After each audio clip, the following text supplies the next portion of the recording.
you guys have been, I think, busy, it looks like. So maybe you can just share some of what you're doing, maybe how you're adjusting, and then we'll see where that goes. Yeah, man. Yeah, so, we've been really hustling it here. With all the pandemic and everything like that, it's given us an opportunity to reset and kind of lay some foundation. And we've been growing. We've been one of these businesses that's been fortunate enough to grow during this unprecedented time. So we've added on some really great people, great behavior analysts in the field, like Shantae Gold. A lot of people know her out there as far as precision. Lauren Klein as well for soccer, as well as a nutritionist as well. And just like bringing on Colleen Suzio, who's you might be familiar with her. Some people who have purchased our webinar, our Elite Sports Performance webinar out right now. Go get it. Yeah.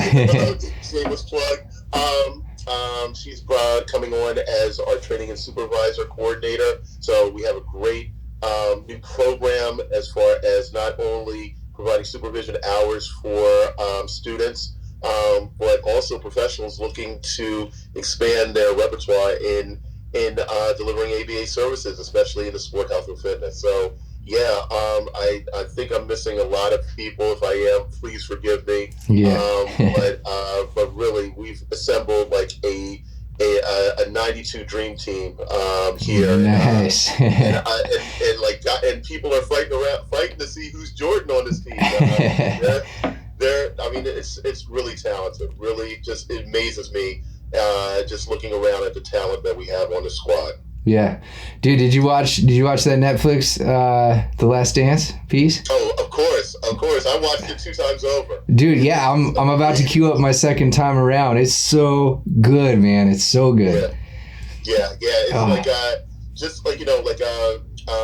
of the things I'm really proud of, because Michael Jordan is a member of my fraternity, Omega Psi Phi, and you hear some stories about MJ and all, and I never got a chance to meet him or anything like that, but just getting a background from perspective of that team, the evolution and all, it was just amazing. I mean, I could watch it over and over again. Yeah, it was when it came out, I was using a VPN to figure out how to watch it immediately because I didn't have the ESPN app, and I was like, I've got to watch all of this. And I actually waited. I ignored everything I possibly could on social media. I was really careful, and I waited until all of them were out so I could just watch through. And because I knew that if I was watching one per week, I was going to be upset thinking about it, looking at everything that people were saying.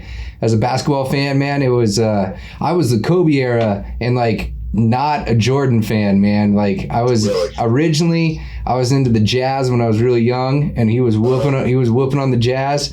Yep. And then I started getting into Kobe when I really took basketball, I think, more seriously, started playing a bunch more, and the whole LA scene. And so it didn't clash. So when I told some of my close friends, I was about to watch it, they're just like, yo, man, that's not us, we grew up with this era. And when I watched it, I was like, this was just such a great piece, from the storytelling to get into the psychology of who he was, the performance that went into it. It was unreal, man.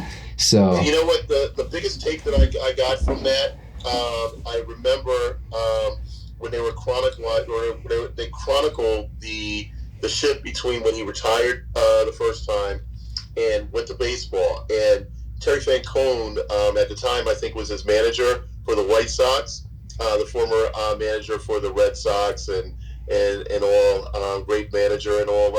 He was talking about this guy is such a student of the game, just whether it was basketball or baseball. And he was like, if literally that he could have just if he stuck with it, he could have been in the majors. Yeah, it's amazing. It's just absolutely amazing. This guy just stopped playing baseball in high school or something, not even high school probably, and just the to make that transition, just like, it's amazing. It's absolutely amazing. Yeah, and that part too, I didn't realize, and I came up with so much more respect of his father passing away, the story around there, and what that period was for him almost seemed like a healing period too. Like there was, I don't know, like you see people that are in those elite levels, and I feel like they're almost superhuman, like you can't relate to them. And a piece like that just makes it like you see the human in him, and it's just so much more relatable, man. Yeah, there were so many times, like, within that story that people would talk about, like, like how, he was a machine and all, but just like kind of like see the human side of him. And then just like, what we know working with athletes, just like the function of behaviors that we're starting to see with, we created a fast assessment strictly for athletes and in health and fitness as well. Cool. And some of the kind of the trends that we're looking at, and then just like, like how making correlation between, elite athletes that we have worked with versus like schmucks like me, it's really truly telling. It's really truly telling. That's cool, man. So, how's 2020? We'll keep this broad. Like, how's 2020 affected Team ABA? You've had some opportunities to bring in some talent.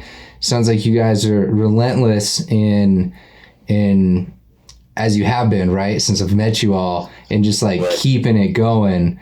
But like, what's some of the inside of like how things have been shooken up? Well, obviously, like, we're like I mentioned before, we're living in an unprecedented time. It's been a roller coaster, to say the least. The ups and downs, the ebbs and flows have been absolutely insane.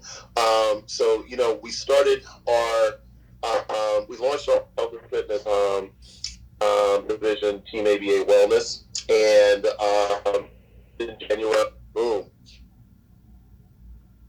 COVID-19, which obviously, like, shut us down, shut everybody down. And in that time frame, obviously, like, trying to re-gear, the anxiety of, like, what are we going to do? We put a lot of money into investing into bringing on personnel and creating platforms and all. And then, being able to, like, kind of, like, weather that. And then, obviously, like, in the context of how we were, settled into our own lives and our own bubble, just the series of events that have been happening for so many years, for 400 centuries, years, come along, and it kind of resonates with the nation. And I'm glad to see that, like, like our field starting to have dialogue, starting to have these, like, hard discussions there.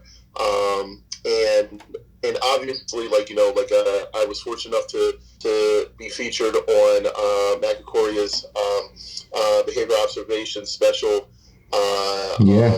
podcast, and got to sit around and chop it up with some amazing brothers in the field.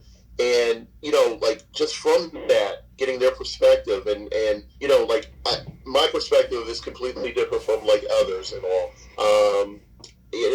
We all share that same feeling, like that anger, but shaking it off and, like, saying, like, well, this is just a Tuesday, for us, you know what I mean? This time has been extremely, like, difficult, obviously. But I will say this, that I've had a lot of colleagues in the field, reach out to me, reach out to my wife, Beverly, and just, like, say, hey, we believe in this. We're here right with you. We're willing to work. We're willing to listen. And that's just been so amazing there. And we need more of that. We need more of that dialogue and compassion, and not just only, like, with Black Lives Matter, but just, like, other issues that have affected, like, I'm a big proponent for bringing education to HBCUs, bringing programs to HBCUs, but having, like, just equality across the board in our field, to have voices that are not heard. It's major, and I think that we're this is something new. This is something new. When I could turn to my father-in-law, who was born in 1936, and just say, this is a little different. You know what I mean? That gives me a lot of hope. I've had an opportunity to sit down with a couple people. Antonio is one of them, for sharing some additional perspectives on this. And when I was listening to that podcast, it was great. And make sure that I got a link down here that y'all are involved with. I flashed back to Next Gen in Vegas when you were talking about these things as well. And it's, I can't help to think about just how beneficial building systemic solutions like that would be, and the world that would produce with the novelty of the experience and learning histories of people with just diverse backgrounds coming into the field, game changing, man. I dug back up the video file, and because we've got that, and I need to send it to you in a clip for you to check out. It's I don't know, man. I'm just that's part of the reason I follow along with what you all do, is the actions of what you all are working towards and the importance of them is not only lined up values wise and things that we need to be achieving, but y'all are fucking doing it, man. That's the cool part. So when I went back there and listened, it's I don't know, I've been in a lot of talks where it's we need to do this, we need to do that. But that was 2018.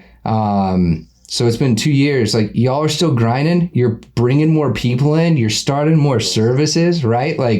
It's not slowing down. So I don't know, y'all over there are just an embodiment of what this field's about. So I really appreciate it, man. And come on, man, you're making me blush. It's hard to make a brother blush, you know what I mean? But that's sincere, man. Seriously. Yeah, I really appreciate that, and you know that I'm the biggest fan. I'm one of your biggest fans out here, man. We said that, you're the voice of the next generation of behavior analysts. You have such a following. About that I interviewed an RBT locally, and he was he's not even on social media or anything, but the only thing that he listens to is your podcast, your YouTube channel. Yeah. I that coming from you is huge. It's huge. I'm motivated to really kind of change this world the same way you are, and then we all have our segments. That's it, dude. Yeah. You know what I mean? It takes all of us. Yeah, I literally coming from from the autism world, from the short time that I was in the autism world, God, I want to say short, it was 8 years, to now the sports thing, and some of the things that the diversity of this field, we always kind of we always tell ourselves what we can't do, what we're not doing, but we have to kind of take a look at the things, the tools that can allow us to do everything and humanly possible. And I think that you're one of these guys that that is at the forefront. I've always said this, that you're at the forefront of really changing how we do things. And a lot of people listen to you, man, and stuff that comes out of your mouth, man, is resonating, man. It resonates with me. I appreciate it, man. I always tell people comments like that stoke the fire and keep me going. But also in this year, it's kind of shifted, I guess, into realizing it's one thing to mess around the internet. It's a level of responsibility to keep it on the right track, right? And not mess that up. So I've been thinking about it a lot too. And one of the reasons, a series like this, man, I guess to rewind a little, when I originally started the channel, I realized after about 6 months, I ran out of good shit to say, I think. It was I thought this would be fun playing around the internet, but also this turned into I need to get as many other people involved as I can to try to keep this thing going and make it good. So, one when everything kind of got messed up process-wise, how I'm used to getting content in the hopper and the conference, things like that we've done in the past when I met you at ABI or something like that, like that's been reshifted. So when I saw this style, someone that was creating something like this out there, I was like, you know what, this is a way for me to like kind of get back to what the point of this was that I learned along the way, was trying to just connect, share as much as I can of like good things happening in behavior analysis across the board. So appreciate it, man. Yeah, like it's only as good as the people that say yes and jump on, and really it's then just transforming the medium of like the hard work and stuff that's gone elsewhere. I always tell people, like the researchers, the practitioners, people that I'm trying to highlight, like none of this matters without that stuff first. Like all the hard work that is put in allows this stuff to be valuable. Without all that you guys are doing, like a Team ABA is like, this doesn't matter, right? So anyhow, it's the foundation is folks like yourself, man. So appreciate it. What are some things that might be coming down the pipeline for you, if I can ask? Yeah, so like I know that I'm gonna get like hammered by like, you know, like my team and all, especially Natalie's gonna be like, man, you letting the cat out of the bag. So we have like a lot of cool stuff. Like I mentioned before, we have our training and supervision practicum experience, which is amazing. Literally, just like, you know, if you're a student in your master's program, you know, coming in, getting some supervision hours just from a unique perspective of the field. Also, just to BCBAs and other professionals that are looking to, like, you know, see what other options there are in behavior analysis, and especially within sports. We have, like, you know, a training practicum as well. So we have that coming along. We have some papers that are being generated. Like I mentioned before, we created a FAST assessment, which, like, you know, is telling us a whole lot about athletes, man. Cool. We're going to be writing that up and submitting that. So, like, you know, Java, like, you know, hook us up, hook a brother up. Yeah. Need that.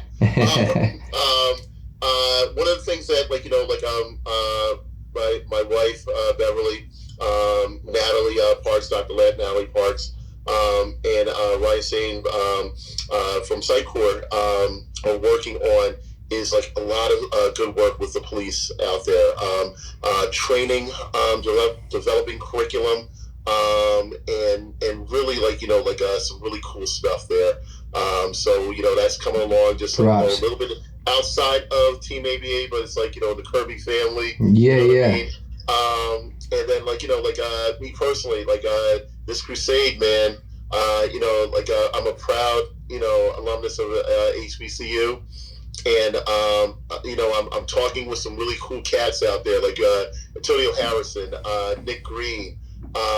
We're just, like, you know, like putting together some stuff with Ryan Zane and I think we're going to have something really cool to present to these universities, getting a program started there, a master's program, which is, you know, like I said, it's my day one passion. Outside of sports, it's been my day one passion, and I think that dream can be realized very soon. Yeah, so a lot of good stuff, and like working again straight, really, like, you know, a really hectic day because I'm still doing training out in the field. So, like, you know, today I was working with an 8-year-old all the way up to a junior in college. Really a solid player. This kid can, like, really go, and he comes out as a D1 player, but he's playing D2. Just, you know, it's just amazing. Like, you know, just having these, you know, experiences, like, you know, every day, you know, I'm out here training, and, like, you know, and I'm learning something really new every day. So a lot of good stuff is coming along. That's cool. We're really excited. Anything else that I missed that maybe we wanted to hit real quick? Nah, other than just, like, you know, be compassionate. Everybody, like, you know, really be compassionate to one another. Really kind of, like, you know, I live by this saying, lifting as we climb. And there are a lot of individuals that are now looking into sports health and fitness. And one of the things when I get a chance to talk to professionals in our field who inquire about what we're doing or seeking advice, I always say, or even individual colleagues in the field, I'm like, look, if we get put on, you guys get put on. You know what I mean? It's not like a competition here. It's not like, I'm in competition with anybody else. Like, literally, if we get put on, we have to adopt that mentality. We live in a society, we live in a cynical world right now. And I think, a little bit of compassion, a little bit collaboration is going to go a long way, especially with our field. Getting us out here, like disseminating what we can do, disseminating, some of the great work that that has already been out here, and being on the level, especially with sports, with sports psychology, like the traditional sports psychology. That is also my main goal. I want to turn where they're saying, there are different divisions or different aspects of looking at human psyche, just from the cognitive end to the behavioral end, to the outward behavioralism of it. I want to push that to the forefront. I want to be, the leader in that. So, yeah, man. Yeah, we're just going to keep grinding, keep hustling hard out here, man. Cool. Yeah. Hell yeah. Appreciate it. I appreciate you, bro. Extend my love to Team ABA team, dude. All right? I will. All right. I will. Later. Thanks, bro.